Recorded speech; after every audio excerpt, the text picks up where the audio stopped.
Hi, this is your Yuyo Sam. Come on, let's go. Let's bolt in. Hi, hello, good morning. This is your Yuyo Sam. Welcome to my channel.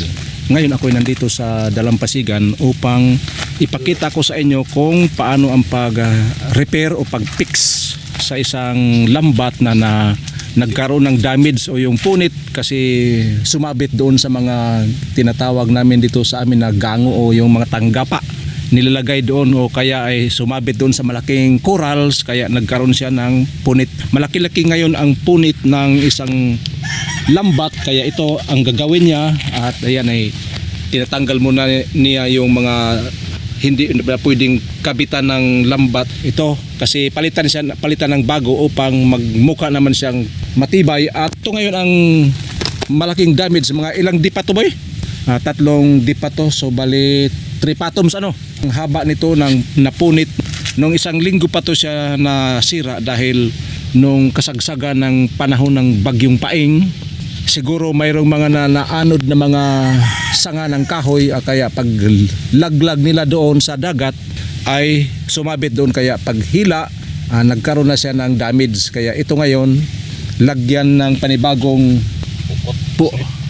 ito yung pampalit niya. Ito bago to siya kaya mas lalong matibay na siya kung palitan ito ng panibagong lambat, yung patsing siya. Ika nga itong tinatawag ng patsing dahil malaki-laki ang sira kaya lagyan siya ng panibagong ganito na uri ng lambat. Ito ang parang hotdog, ito yung floaters. Ang isang nito, isang buo, bali 24 inch to siyang haba. Pila na karon boy? 180 na ang itong parang hotdog, kulay hotdog, floaters to siya. Itong sinkers, pila to siya karon boy? Parehara presyo. Ang kilo nito 180 din ang sinkers. Nung dati, nung aking tatay pa nagganito, mura lang to siya. Itong hotdog na to. Ayan, ito yung kalahati. Pero mahaba to siya, tinanggal lang yung walang sira. Ito yung may sira ang papalitan. At halika kayo at samahan niyo ako at ating titingnan kung paano pag-repair o pag-fix ng isang nasira na lambat gamit ang panibagong fishnets.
So this is your Yuyo Sam. See you on my next vlog and God bless us all and bye-bye.